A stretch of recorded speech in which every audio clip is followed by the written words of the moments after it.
something more deadly approaches.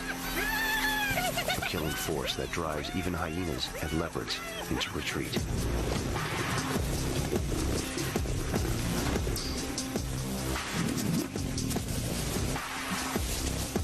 The spoils of war once again change hands. It's too small a carcass for so many big cats.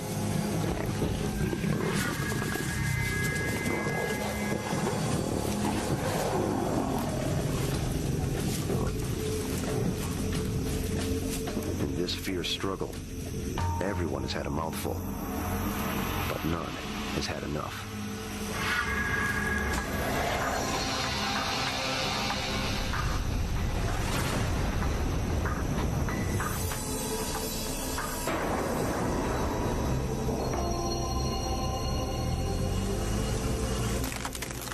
An observer has witnessed the escalation in tension.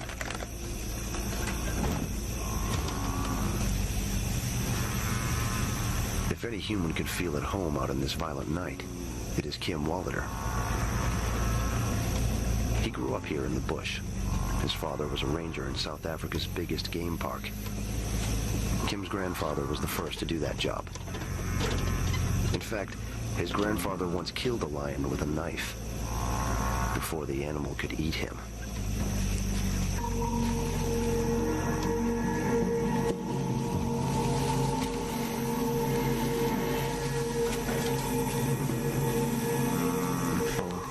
Pull each other's arm or grab each other's.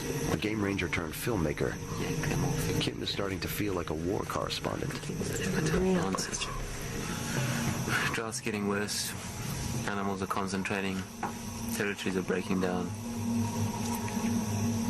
Predators are coming into contact with each other, and it's just resulting in a full-scale war.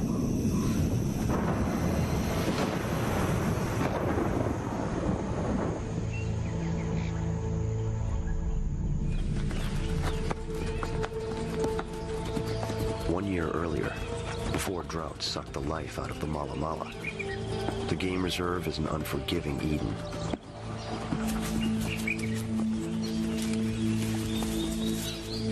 The normal brutal economy holds sway. Fight to reproduce. Eat while the eating is good. Try not to get eaten.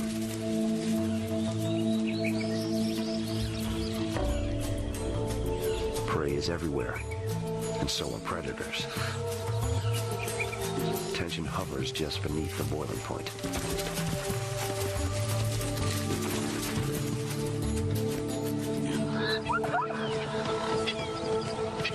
Predators typically avoid upsetting the balance of power.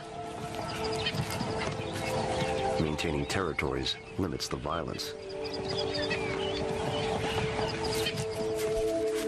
All understand the pecking order and respect superior force.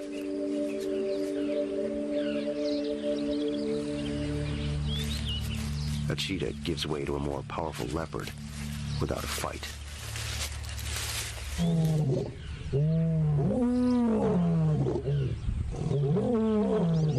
The lion, the great icon of Africa, can defend his territory while lying down.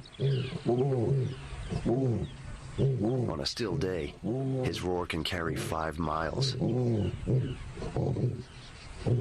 This is no encrypted broadcast. It's peacetime psychological operations. PSYOPs.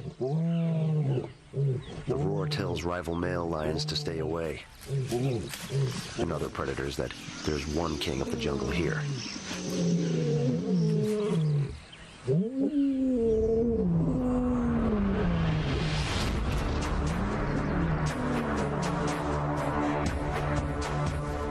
The Irefield Pride consists of 3 males and 9 females.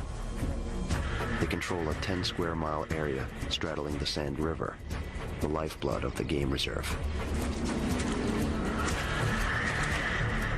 A lone male leopard, Kim named Chololo, patrols a smaller territory that overlaps the lions. The Charleston Hyena clan maintains its den site to the south and east of the river. There are 2 wild cards in this scenario. other super predators that make hunting forays here. The cheetah and the African wild dog.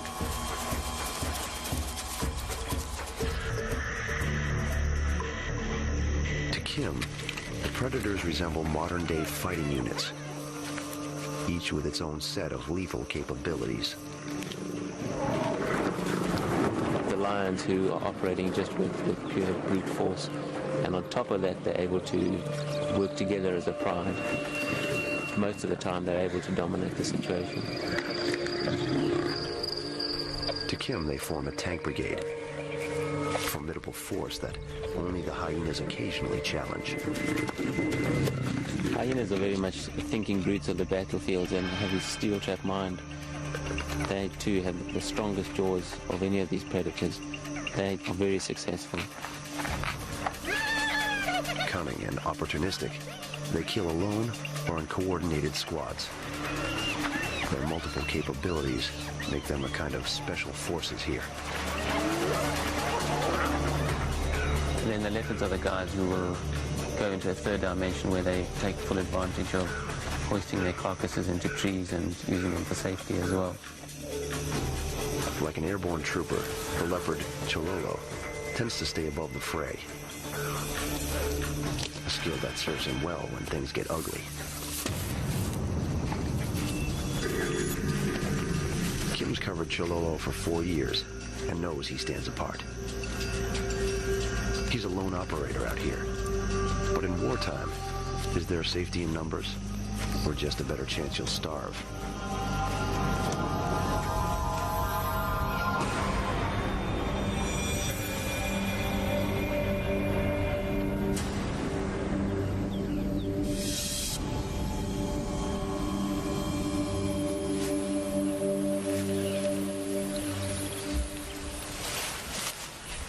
While male lions lie around proclaiming control of the land, it's the lionesses who generally bring home the bacon.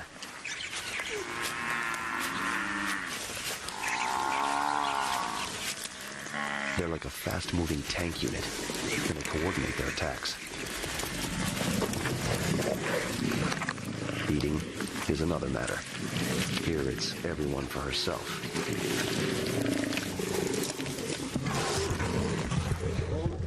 The lioness is a marvel of predatory engineering. Her eyes, set well forward for pinpoint targeting, are extremely sharp, and so powerful at night, she can see by starlight. Massive musculature powers her jaw, a simple but deadly hinge, excellent for crushing windpipes. 2-inch canine teeth grasp the prey and tear flesh, and are spaced to fit between the cervical vertebrae, the better to sever the spinal cord. Her extremely rough tongue, covered in spines, efficiently scrapes meat from bone. The lion's frame is built for both power and speed. The hind legs propel the big cat at 35 miles per hour in a short burst. The forelegs spread wide to engulf prey and deliver blows that will break a zebra's back.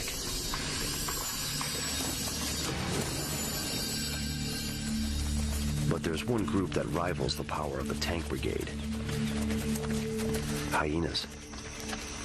Long underrated and detested as cowering scavengers. Hyenas are smart and gutsy predators. They can bring down large prey and will readily take on even the strongest of their rivals, an entire pride of lions. A sloped and front-loaded body is built for swiftness and exceptional stamina. A massive chest and muscular neck power a jaw that puts even the leopards to shame. Sharp, pointed front teeth shred flesh. Back teeth crush bone. Stomach acids are so strong, the animal can even digest bone. Round, radar dish-like ears detect signals from miles away, making the hyena's hearing as acute as the cat's.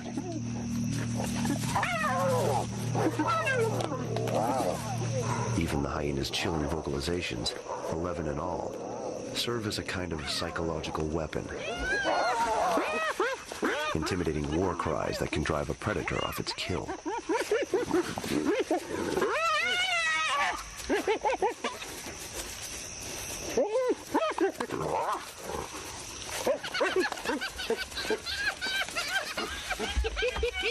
Love it!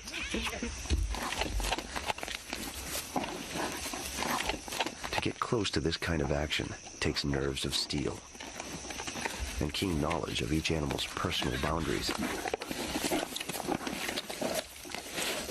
Kim's been covering these creatures for so long, he can get right in their faces.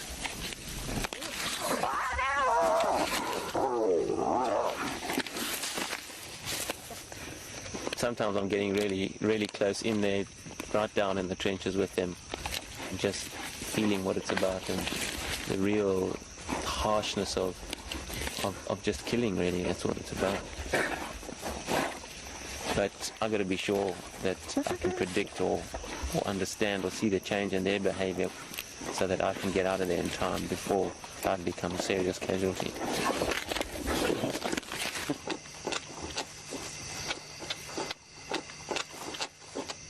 He's filmed the action for 11 years, but never been bitten or mauled. At least not yet. He's caught unprecedented glimpses of these great biological weapons of Africa. An arsenal of predation to rival the deadliest in the world.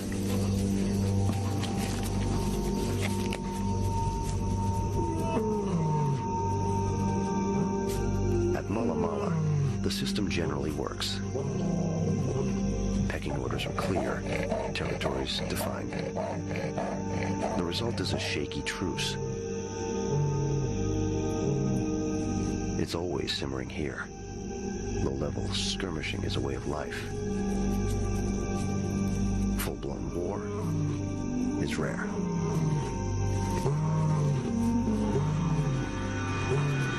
But Kim and the predators of Mala Mala are about to relearn an ancient lesson. Only one true superpower maintains this balance.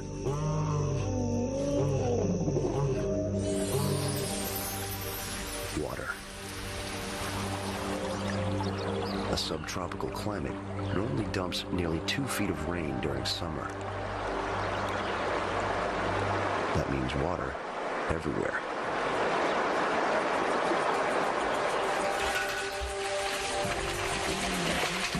The Sand River rarely runs dry and is a prey magnet.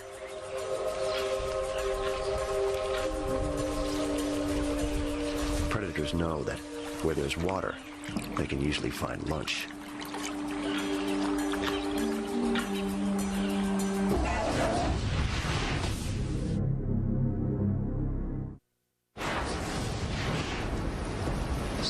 Miles from Mala Mala, a disaster unfolds. The Pacific Ocean contorts and becomes lopsided. Warm water piles up on its western edge. It's called El Nino, and it's a ghost in the global weather machine. Results: heavy rainfall in the U.S., brush fires in Australia, and in southern Africa, the cycle of drought gets worse. Yearly rains haven't materialized. What should be green has turned to dust.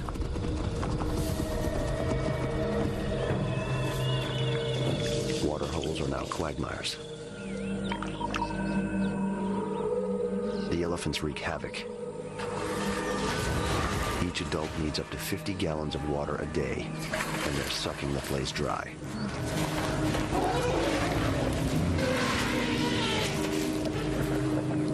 For the fish of the Sand River, there's nowhere to hide.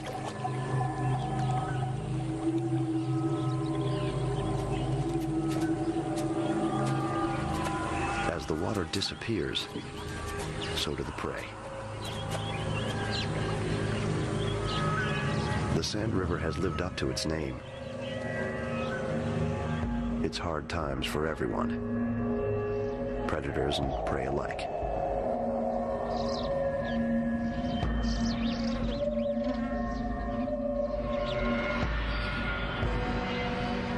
The very young suffer first. This cub starved to death. The lions of Mala Mala have been taking down only small prey recently. Intense competition at the carcass means that some little mouths get shoved aside.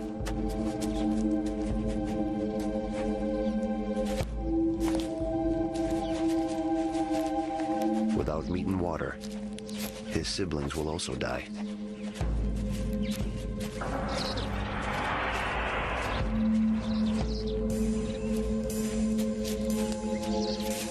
The cub's demise is an ancient enemy's grisly prize.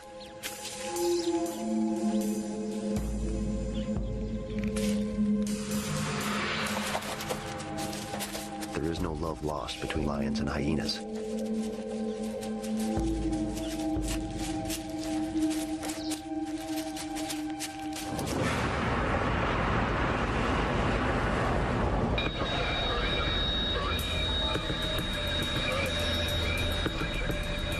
Out on his daily patrols, Kim sees tensions escalate along the predatory borders.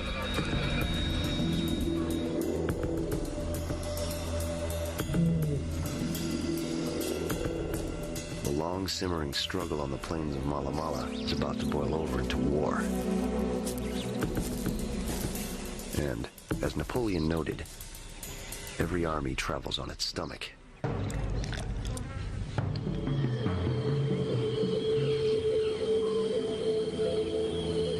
It's the wet season in Mala Mala, but there's no sign of rain.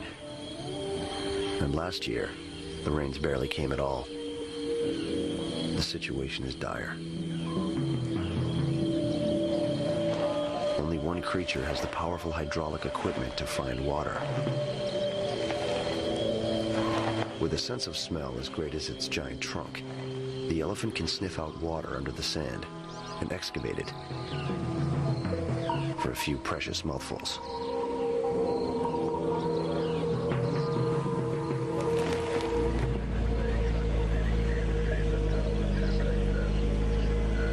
Kim knows the elephant's work will create hotspots in Mala Mala's burgeoning war of the drought.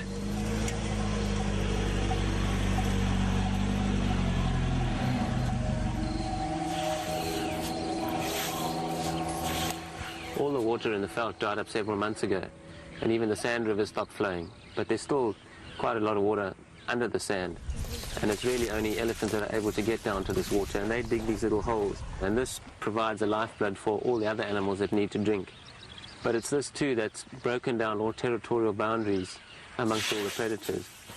And this is what's bringing the predators to war here at Mala Mala.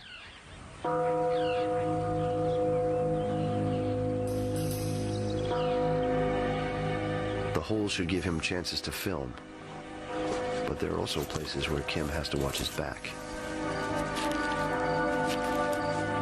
Predators normally wouldn't dare approach a human. Hunger now emboldens them.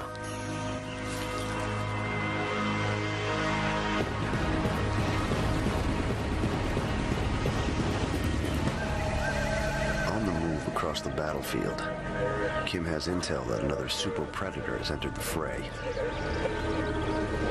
He's on the lookout for one very specialized fighter.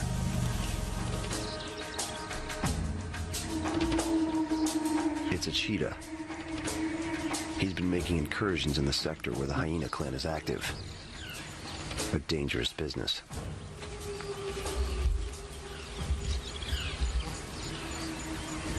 This jet-like killer has a lean and hungry look. But he knows to tread softly in this free-fire zone.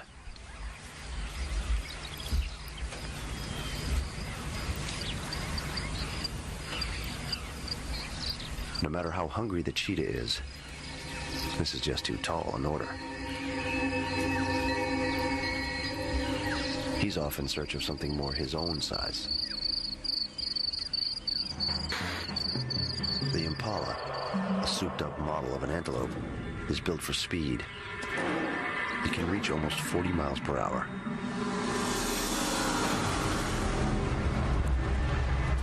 But the cheetah can do 70.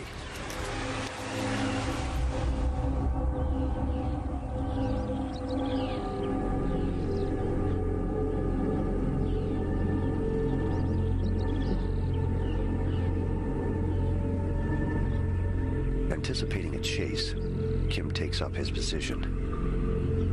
Capturing these two animals on film requires some pretty fast reflexes. Cheetah are the assassins of the bush, and they operate fast and quick like stealth fighters. They don't rely on stalking so much as their speed to catch their target. This cheetah is now probably about 15 meters off her target and will be launching her attack any second.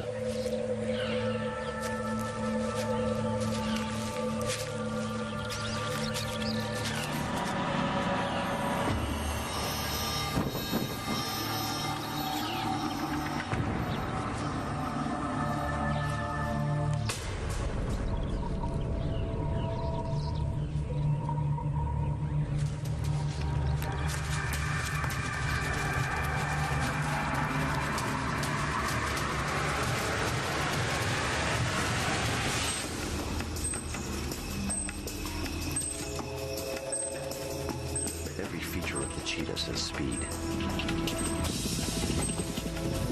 Bones are lightweight. A long, flexible spine spring loads each stride, which can cover almost 30 feet in a quarter second.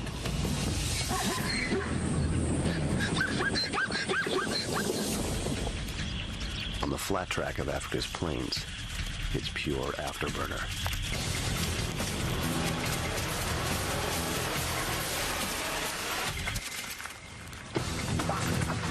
Unlike other cats, the cheetah's claws never retract, delivering more traction in high-speed turns. To sustain this incredible speed, the cheetah sucks in oxygen through oversized intake valves, large nasal passages. Its lungs, liver, heart, and adrenal glands are supersized to kick its metabolism into high gear. Its tail acts as a rudder for high-speed turns.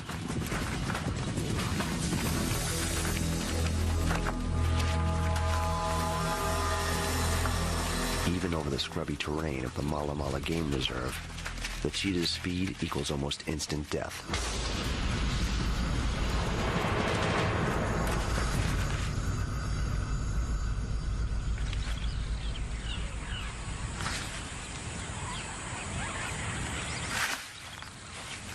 But the cheetah pays a high price for all that speed.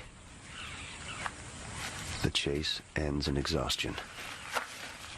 And when it's time to fight, this lightweight marvel is no match for any of the heavy predators.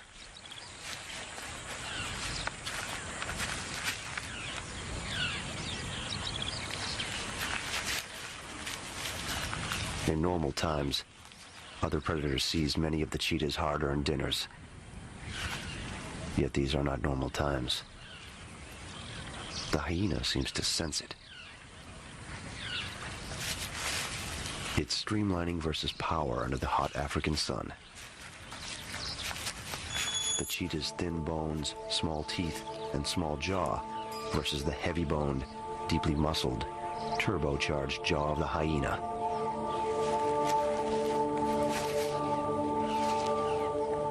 The cheetah should know it's outgunned. Rivals like the leopard have always kicked its butt up and down Mala Mala.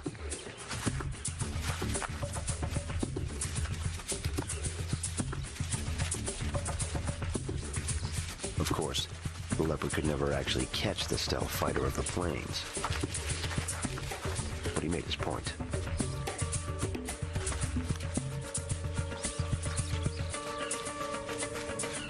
That was before the predators went to war. This time, the cheetah is not backing down.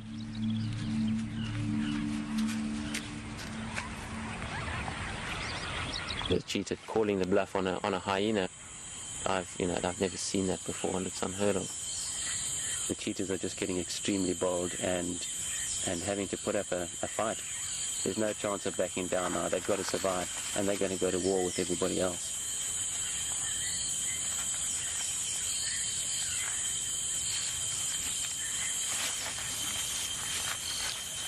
The hyena can't pull rank.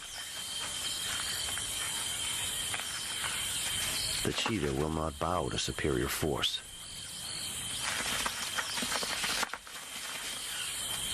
She faces down her heavily armed foe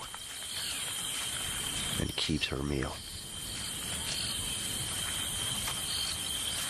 But the cheetah's bold stand is a one-time deal, a tactical necessity for an animal at the end of its rope.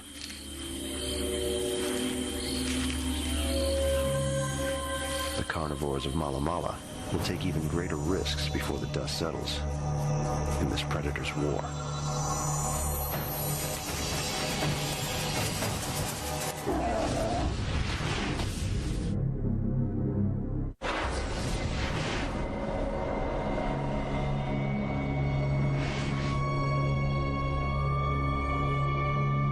The haven of Mala Mala is becoming a hell.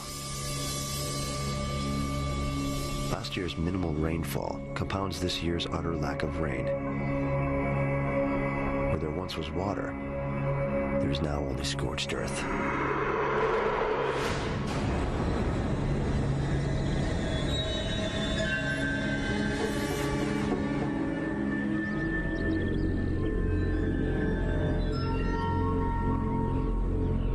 Battlefield conditions deteriorate. Along with water, boundaries between predators evaporate in heat that pushes 110 degrees.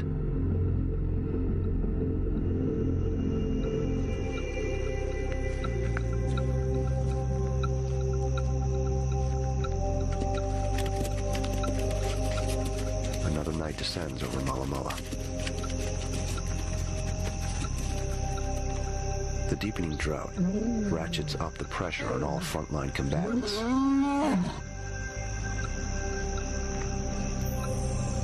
Like high-tech weaponry, super predators operate within certain tolerances. Less food means more aggression.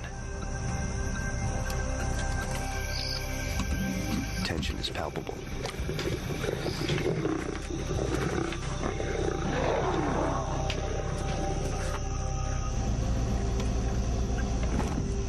Tonight, Kim hopes to shadow the forces of the Irefield Pride.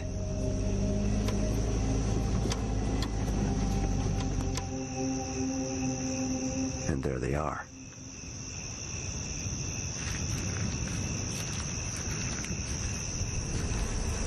Lions specialize in night attacks, as Kim knows from long experience. That's why he's wary of becoming collateral damage. A lion at night is pumped for conflict.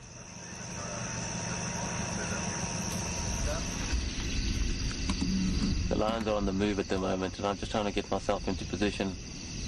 These guys dominate the situation out here because of their brute force, and they operate in numbers, working in a pride. In the day, they're quite timid to my presence. But at night, they're extremely different characters to what they are in the daytime, and can be extremely aggressive at night. So I have to be very aware of this and operate accordingly.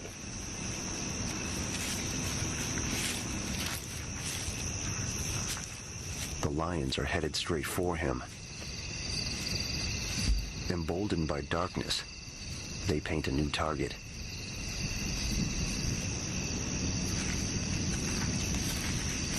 Time to warn them off.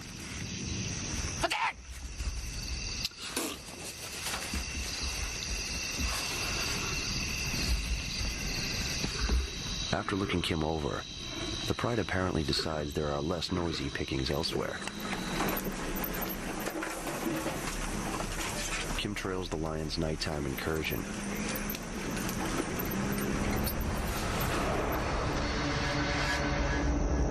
Unknown to the lions across the battlefield, a different fighting force is on the move.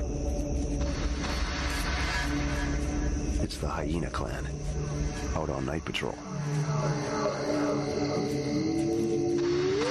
Females lead this squad. The leader, like all female hyenas, is larger and fiercer than any of the males.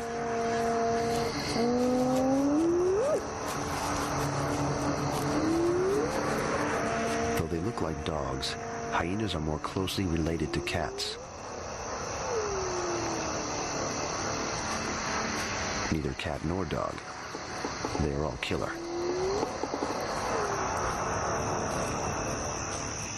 The lions, meanwhile, are having no luck. The king of beasts doesn't know to stay downwind of its prey, so the pride's scent is spooking everything.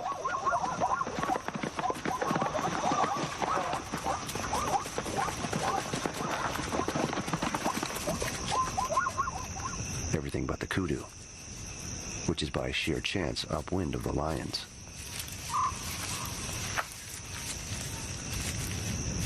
An antelope distinctive for its size and magnificent horns, the kudu has large, keen ears. But tonight, the lions are running silent.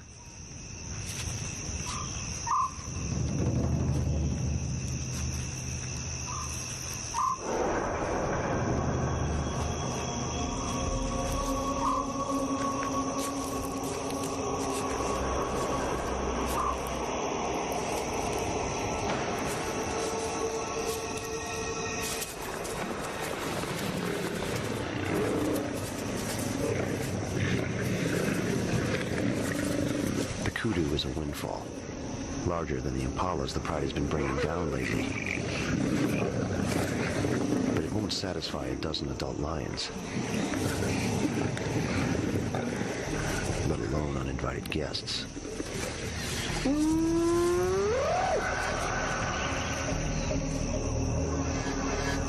The hyenas pick up some chatter. With their radar dish ears swiveling, they acquire their target. The unmistakable sounds of a kill rocket across Mala Mala.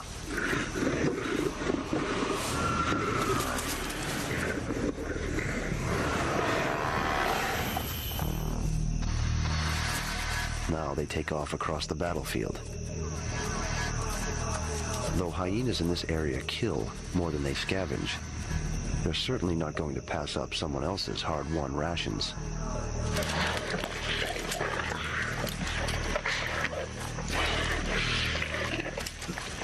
To be killed by lions is not a good way to die.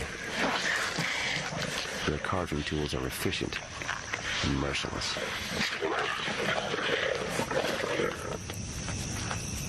Youngsters, as always, must wait their turn.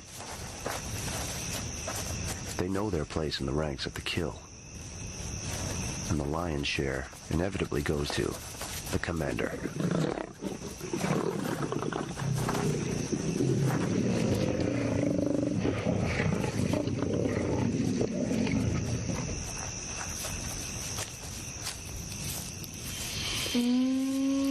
But here come the hyenas.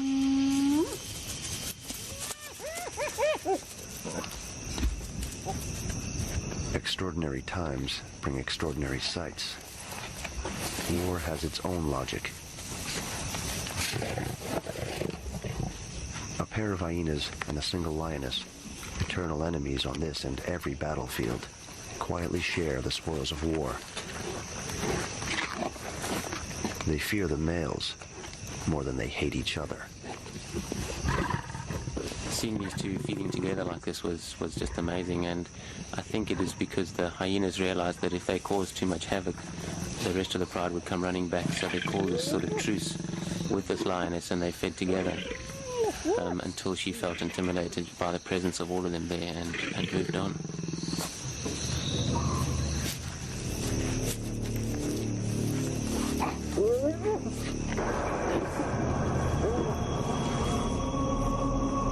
The truce will not last long, Kim knows. Until rain knocks tensions back to a simmer, Mala Mala marches towards chaos.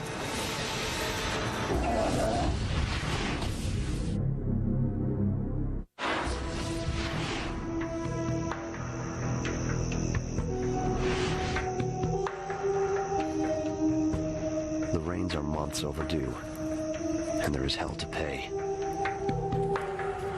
The Irefield pride keeps producing cubs, but the cubs keep dying.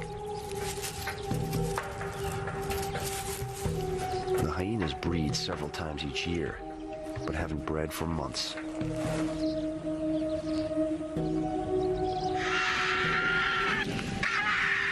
above the battlefield, the symbol of death hangs in the sky. But even a symbol has to eat.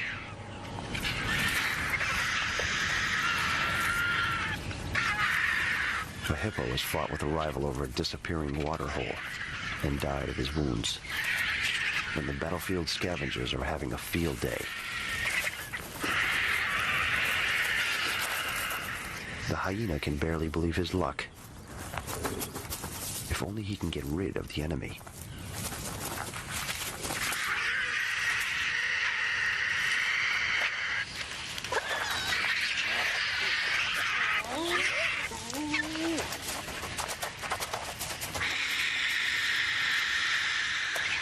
Vultures are an overlooked force on this killing ground. Looters who arrive after the battle is fought.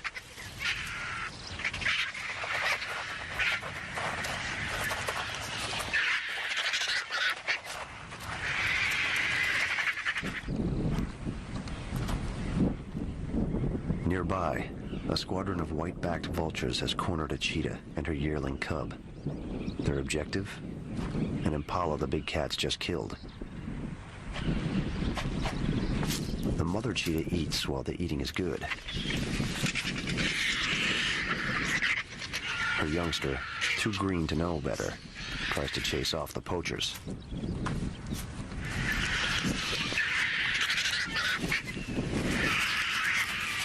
But it's no use.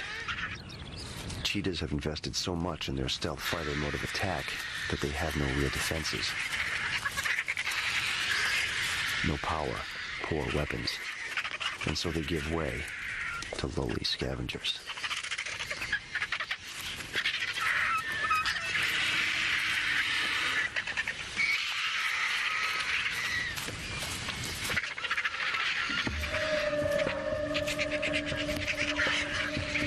The brutal pressure in this combat area is too intense for the cats.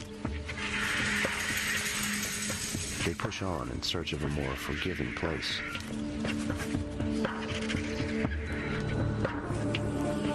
In this drought, it's doubtful that they'll find it. Her cub, at least, is alive. They're not all so lucky. In a tree, Kim finds a casualty of the predator's war. It's a dead leopard cub, killed by an adult male, now being eaten by its own mother.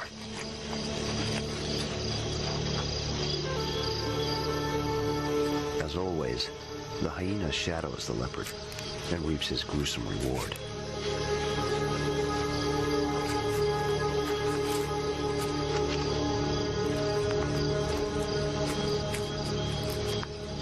A hardened witness to battle, Kim accepts such disturbing sights without much pause. But even he is beginning to wonder what will happen if the rains don't come.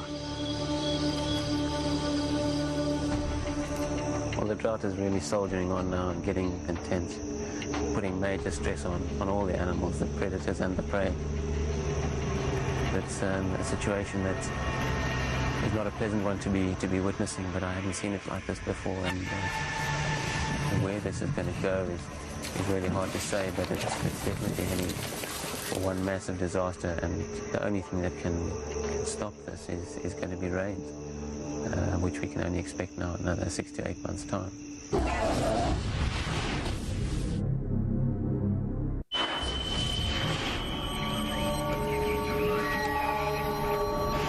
On the battlefield of Mala Mala, the rainy season has passed, with almost no life-giving rain. And suffering is widespread. Even the rules Kim survives by are starting to change. Predators are changing their attitude towards me, where in the past I could sort of read their behavior well and understand it, and now I look more as an intruder, and I don't have that comfort zone that just was there before. So going in there to document this is becoming more and more of a risk to me, and less and less predictable, which is quite scary when I'm dealing with these big guys.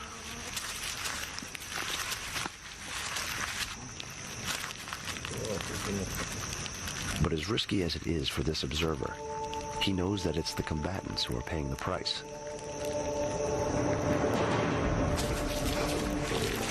The lions are still taking down game, but only small game. The larger prey seem to have left this desolate place. Young lions are the hardest hit, as the adults dominate the carcasses. The old too are on their last legs. Many have already succumbed.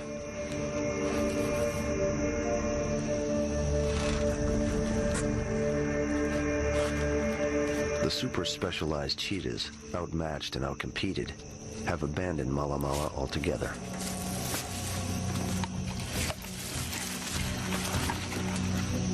Even the scrappy Charleston hyena clan is struggling. Its numbers decrease, and conflicts with other predators intensify.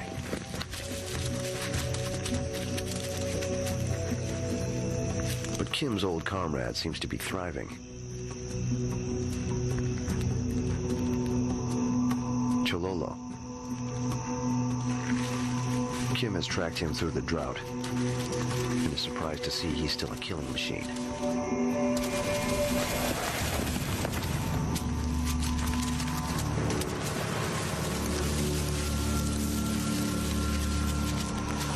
The leopard, generally only half the size of a lion, is not to be underestimated. A 10-foot vertical leap is easy. The leopard can haul twice its own weight, straight up, taking an adult antelope or even a young buffalo into a tree. Massive neck and shoulder muscles, and legs like cocked guns, define this cat. The power to airlift raises the leopard out of the two-dimensional world of rival forces. Going up high means he can stash food beyond the reach of the enemy.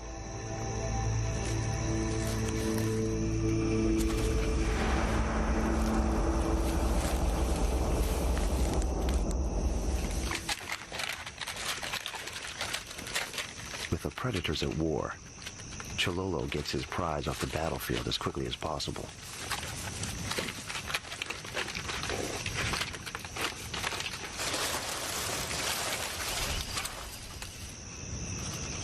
Satisfied that his dinner is safe, Chololo goes back to night patrol.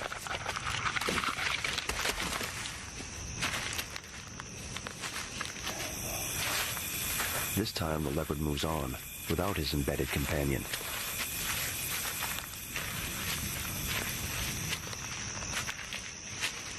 As a combat cameraman bent on capturing the soldier's point of view, Kim has managed to get himself into some interesting situations. His camera sometimes captures more than he bargains for, and a shadow moves under the tree. It's the hyenas.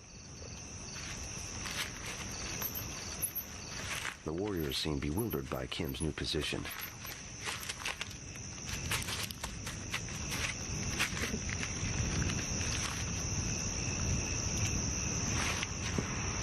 Things are about to heat up.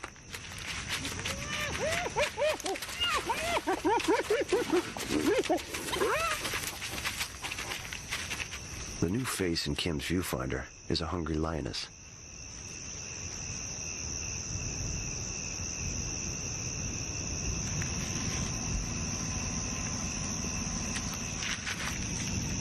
She seems willing to scale the defenses.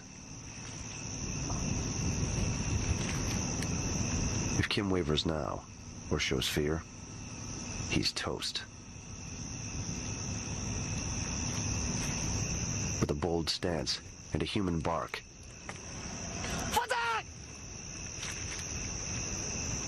the lioness retreats.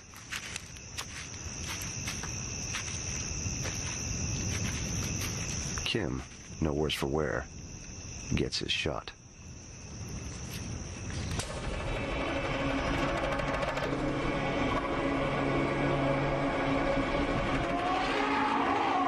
A war correspondent's life in this drought-ridden place is dangerous. As careful and as experienced as Kim is, his vehicle testifies to the brutality of life in the bush. You know, the place is totally unpredictable, and I think fortunately I've spent so much time out here and gained a lot of experience to understand where a lot of these situations are going. I'm getting out of my vehicle to get those low-angle shots. I'm not just doing it for the fun of it. Fortunately, I do have experience where I understand a lot of what goes on, but, you know, who knows, maybe one day I won't get it right.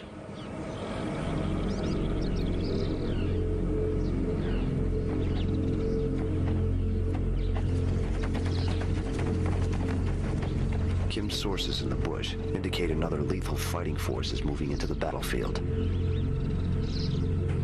One so far-ranging that its territory encompasses all of Mala Mala.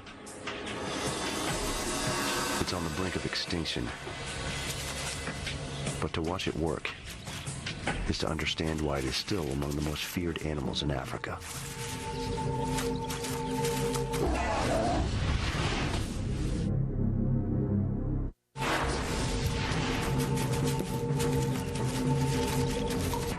Predator war has been raging for weeks in Mala Mala. Now a roving force, undaunted by drought, joins the volatile mix. It's the African wild dog. Smart, colorful, relentless. Wild dogs are Africa's swarming infantry.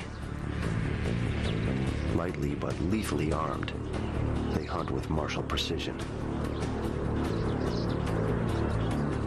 Their markings work like high-tech camouflage. They're hidden from enemies, visible to friends. Each dog has its own, as distinctive as our fingerprints. These are ancient warriors, descended from the oldest line of dogs. Built for astounding stamina, they can chase prey over miles, for hours, until they run it into the ground.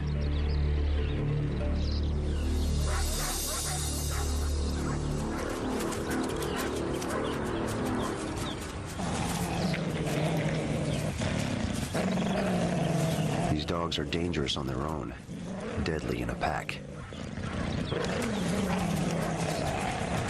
Compulsively and rigidly attached to their units, they have been known to care for their injured.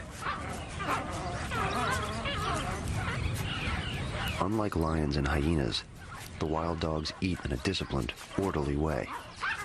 Each member of the rank and file has a turn at the carcass.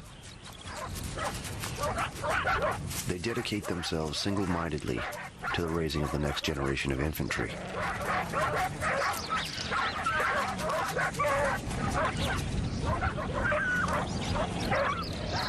Though only the leaders of the pack reproduce, the group expects every member to regurgitate rations for the pups. Ritual greetings strengthen the bonds of the unit.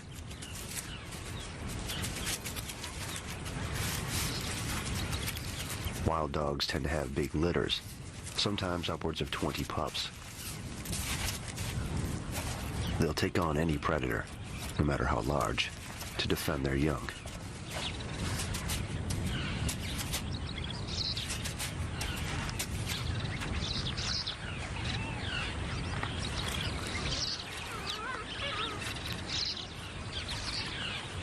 A scout alerts the pack to a nearby presence. A rival. It's Chilolo.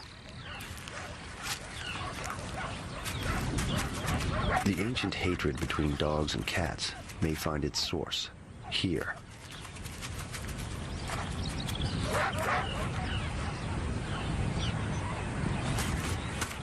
The infantry is too much for Chilolo, and he airlifts out of danger.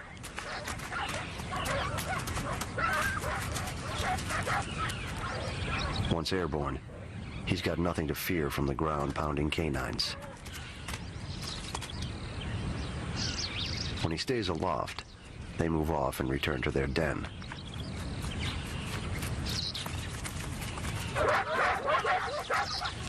In Africa, threats to young wild dogs are everywhere.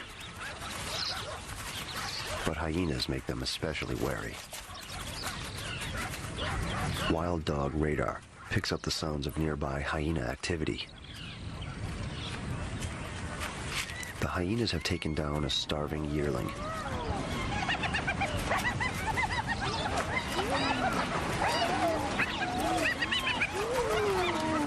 One makes off with a piece toward the nearby woods.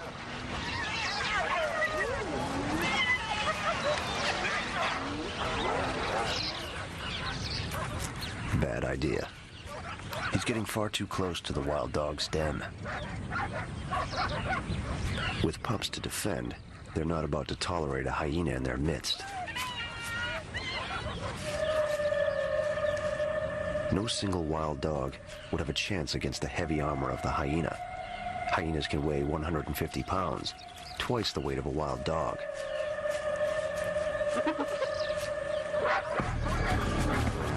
So the dogs, about the size of a Doberman, take to the field in numbers and tag team the errant hyena.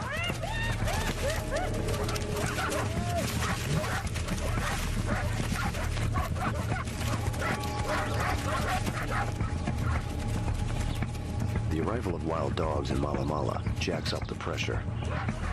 But just as quickly as they arrive, they pull out. Super mobile, they opt for less chaotic territory. Even with their formidable discipline and coordinated attack capability, they'd be no match for the dogs of war about to be unleashed.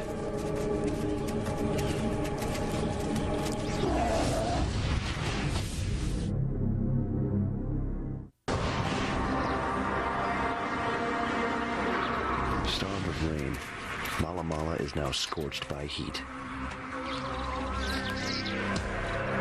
Kim has rarely seen it so dry. Never seen the predators so stressed. He thinks new rules are evolving in the contest. The new rules? No rules.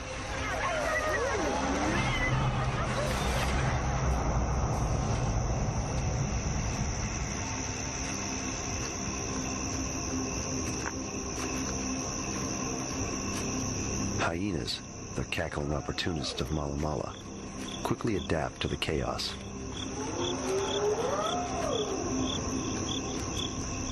They've taken a keen interest in one of the rival powers, Chololo, hungrily stalking his every move.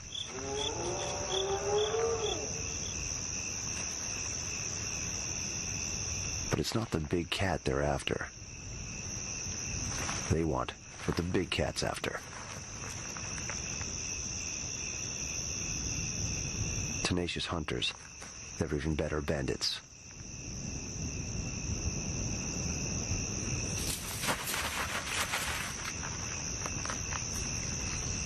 Chololo is feeling the hyena heat.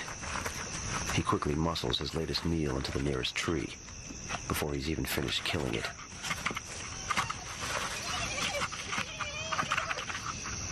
Not a moment too soon. The hyenas are hard on his heels.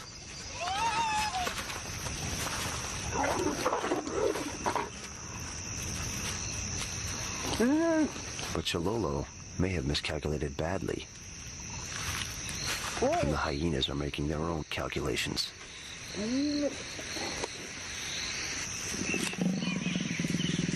The leopard has chosen too low a branch.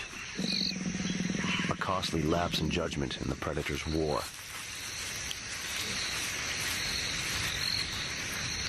Hyenas can't climb, but they can jump. And those jaws are relentless.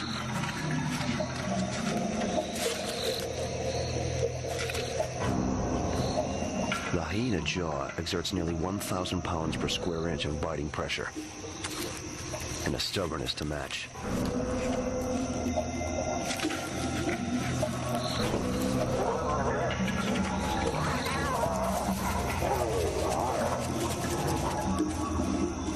All his hard work for naught.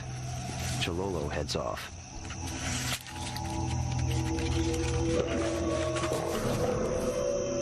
nick of time.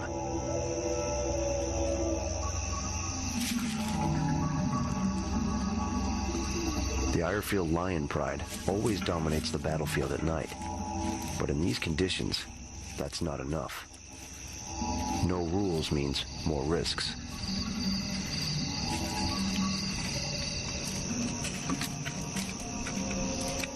Lionesses work their dagger-like claws, leaving a chemical marker warning competitors to stay clear of the territory.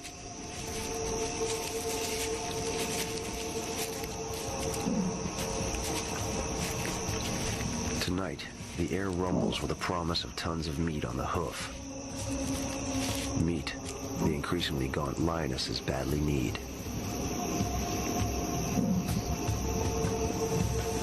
The Cape buffalo have entered this sector, seeking any remaining grasses. The lionesses silently eavesdrop on the perimeter of the herd.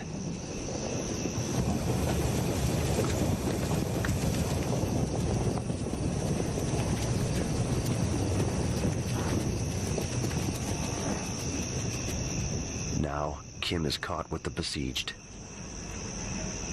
surrounded by bad-tempered buffalo.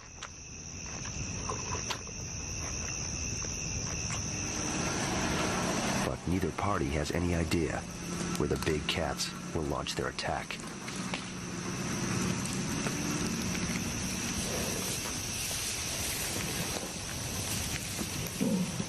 Buffalo rely very much on safety in numbers, and at the moment there's a crowd of lions circulating them, just trying to find the weaker individuals. But it's a seriously formidable prey for lions to take on, and they only do this really in hard times when they're hard pressed.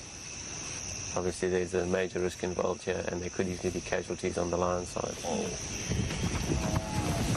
To the lions, it's a fortress of meat, horn, and lethal hooves.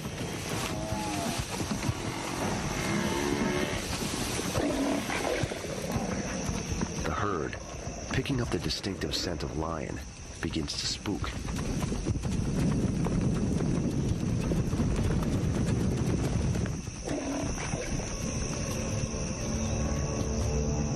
Despite their hunger, they know that patience is the key to victory.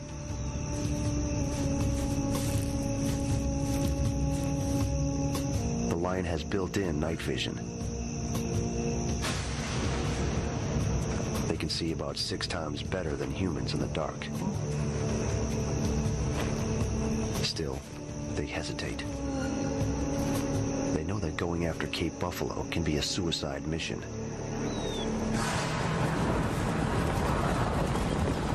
Throughout Africa, mother buffalo can be insanely defensive, and many a lion has died trying to steal a calf.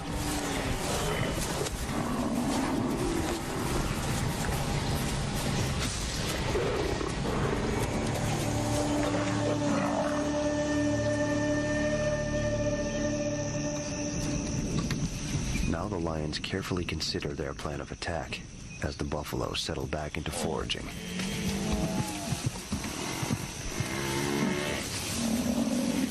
Target acquired. It's an old buffalo, slightly lame, but still intimidating.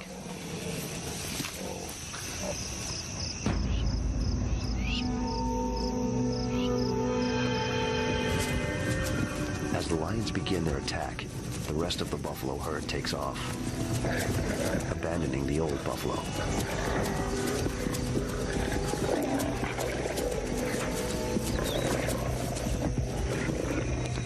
And the end begins.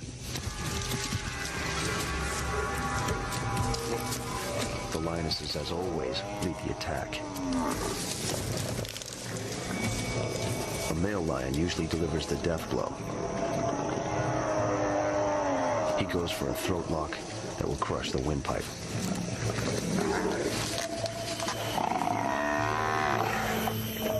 But the prideful lions get a surprise. A rescue force returns. The buffalo have regrouped and counterattack.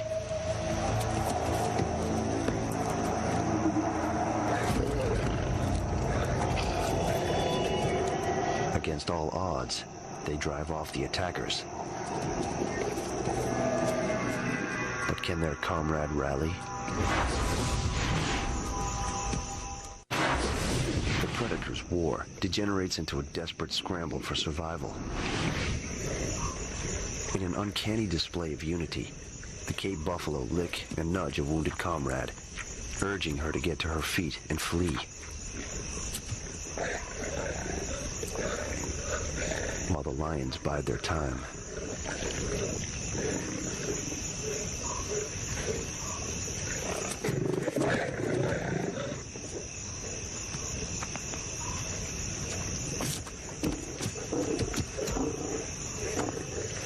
The embattled buffalo makes a valiant struggle to regain her footing. But she is too old and has lost too much blood. An old soldier looks death in the eye, but finds no strength to continue the fight.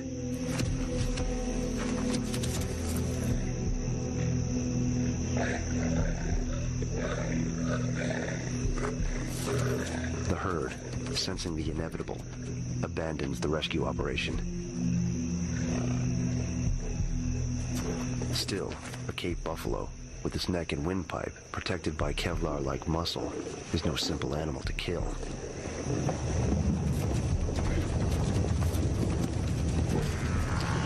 Out here, old soldiers don't fade away. They die a slow death. Then they are eaten.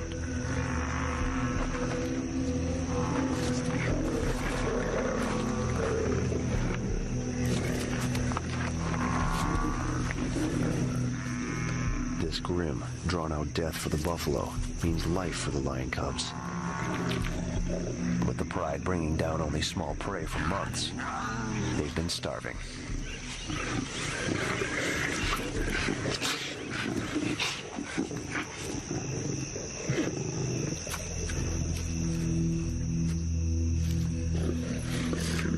The steaming carcass is more than enough for all 13 lions. The dagger jab of the drought is parried for one more night.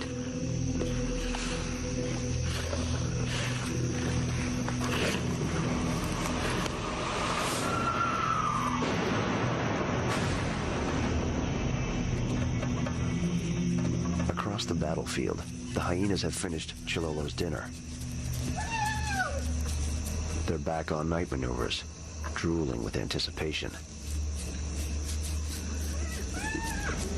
They haven't caught scent or sound of the lion's kill.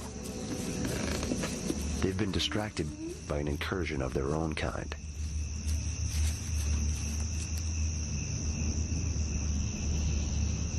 It's a nomadic hyena, outcast and haggard.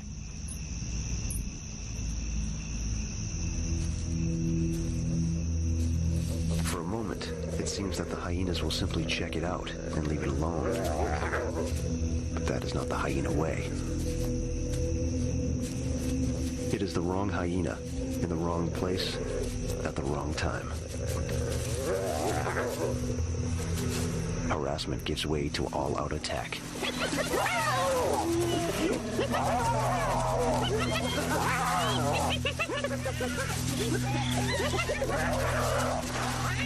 The cubs bolt as the rest of the clan joins in the melee.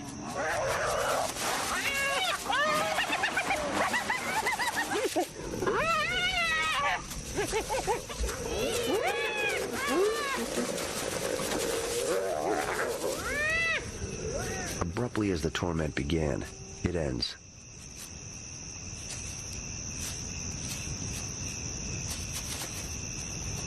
The Charleston clan senses something.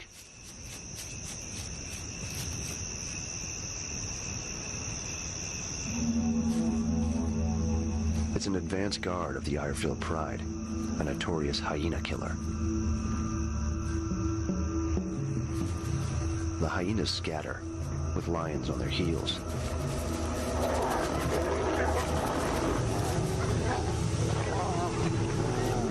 The outcast slips away in the confusion.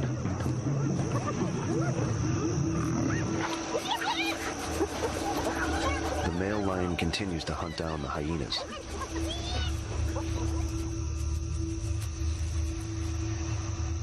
But he picks up a sound that makes him turn back.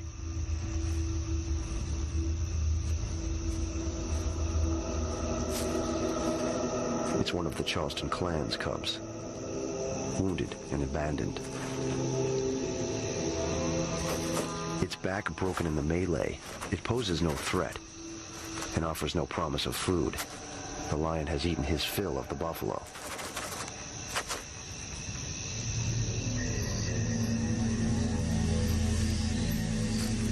But this hyena cub's fate is sealed.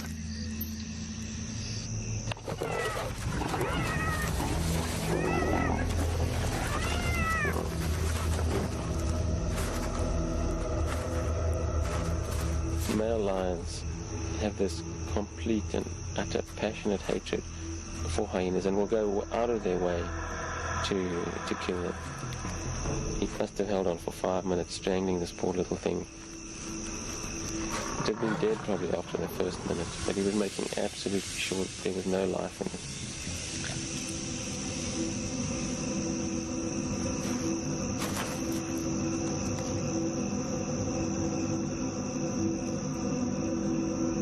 Only when the cub grows cold does the lion leave off the killing.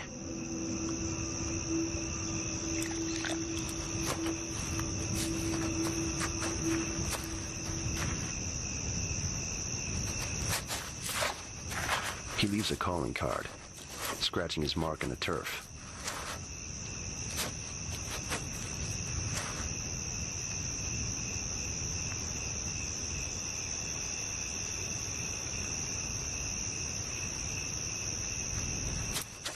In the end, lions won't eat the hyena cub. A member of its own clan will do the job. Hyena cannibalism typically is mothers eating their young.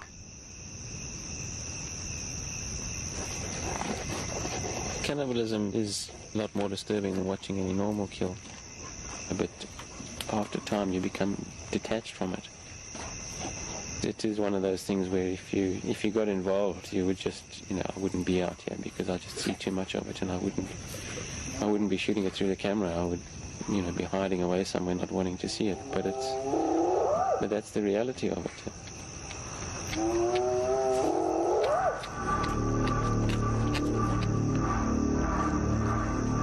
The reality is that it can get worse.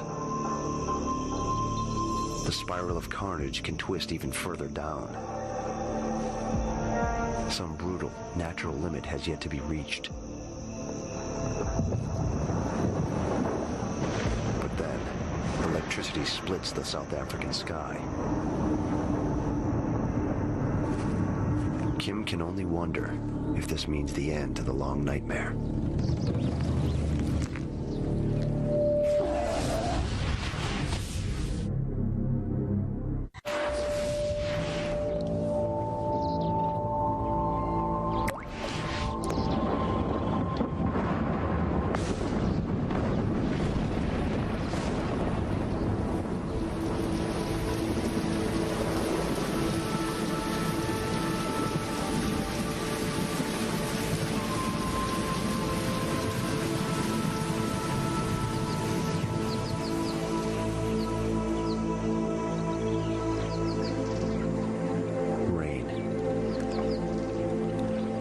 Of life that has been absent for almost 2 seasons. At the first hint of its return, Mala Mala blossoms into florid greenery.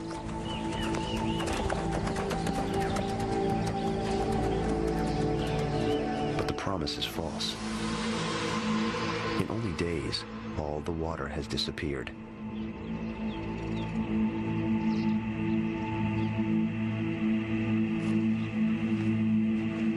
For Kim, the predator's war is about to come to a head. Chilolo's hunting prowess will trigger a battle amongst all the major players. One will pay the ultimate price. It starts innocently enough. Kim follows Chilolo on leave. The the big cat is after a little R&R. And some companionship. This female's turf overlaps his, but both are solitary soldiers. They only seek each other out to reproduce. For a week, they mate and hunt together.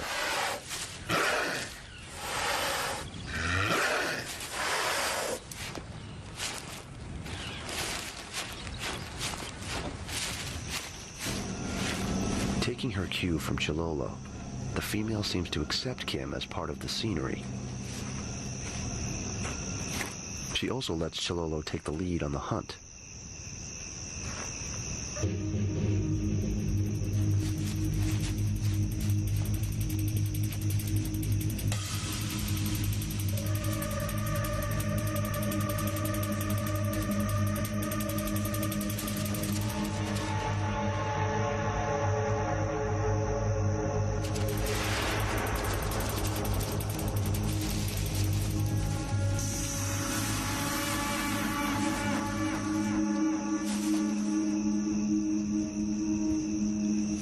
He shares the carcass, less than gallantly.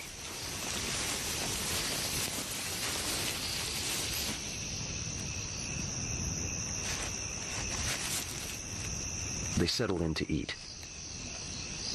A couple of mouthfuls, though, and she seems uneasy.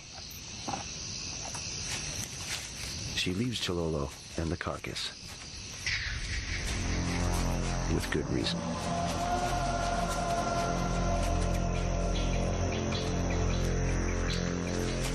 Against a single hyena, Chilolo knows he can hold his own.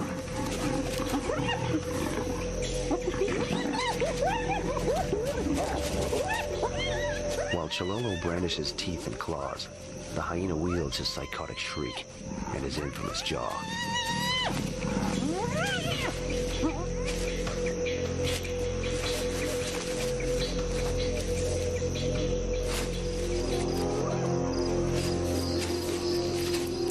It's a standoff.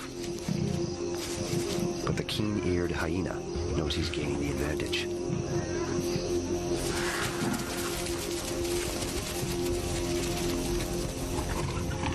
Another hyena takes a shot at the carcass.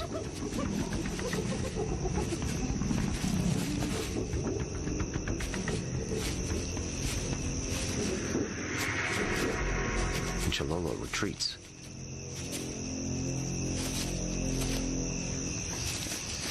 The hyenas celebrate their victory by dismembering the carcass. But victory is short-lived out here.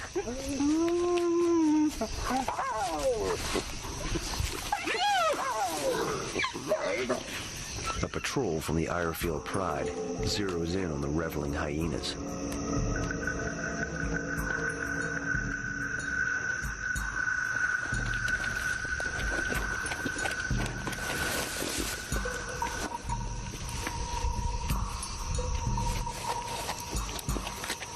The lead lioness surveys the field, assesses the enemy's strength, charges.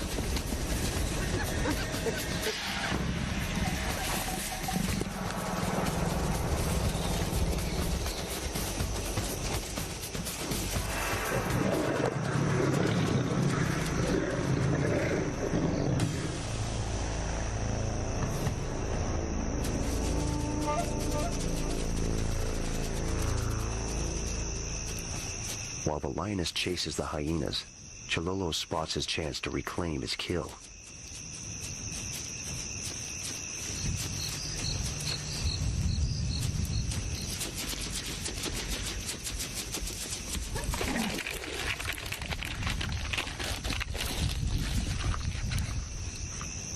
In a flash, he's got the carcass and himself off the battlefield.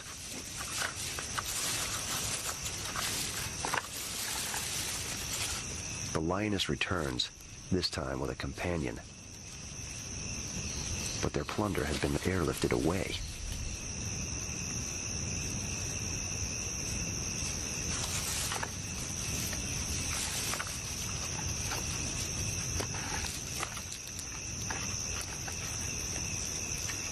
It's too much for the lead lioness. She surges upwards, even though she's not built for climbing.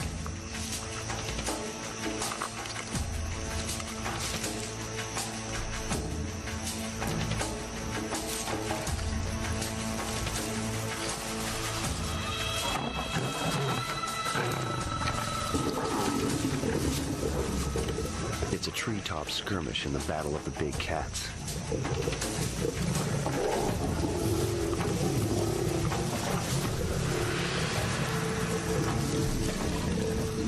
And Chilolo is beaten on his own lofty turf.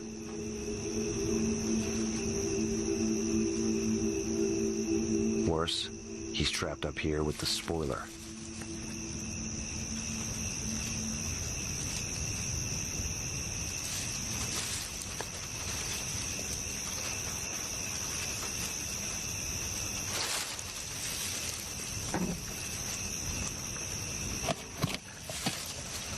The lioness settles in to enjoy the spoils of war. Her earthbound companions pace in anticipation.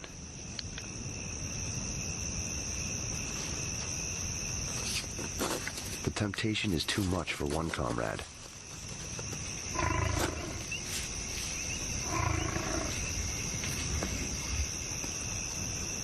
She thinks better of it.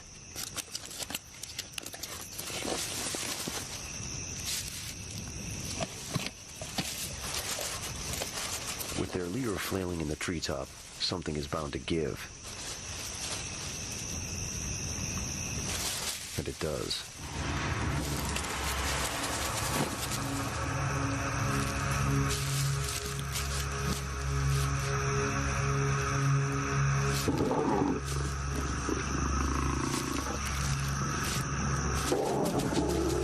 With the ground crew occupied, Chilolo makes his break.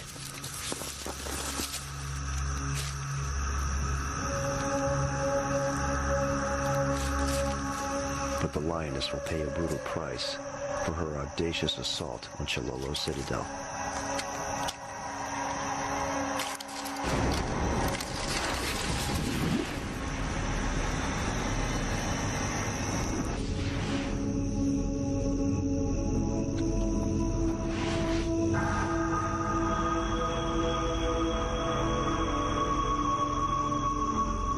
Morning dawns on the dead lioness, her back broken in the fall.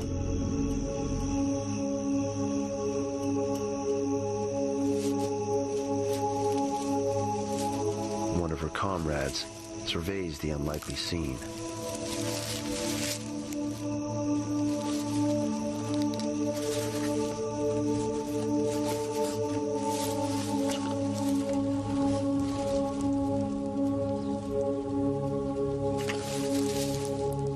In a world run amok, curiosity quickly turns to cannibalism.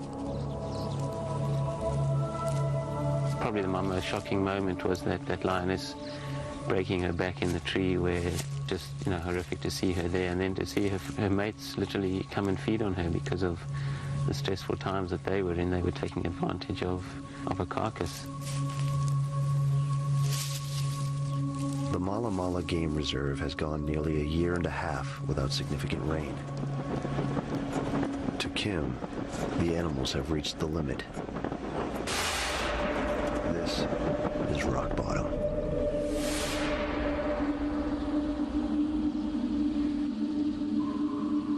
I've never seen anything like it. I can't believe how far these animals will go just to survive. It's sobering, it's humbling, and even frightening at times.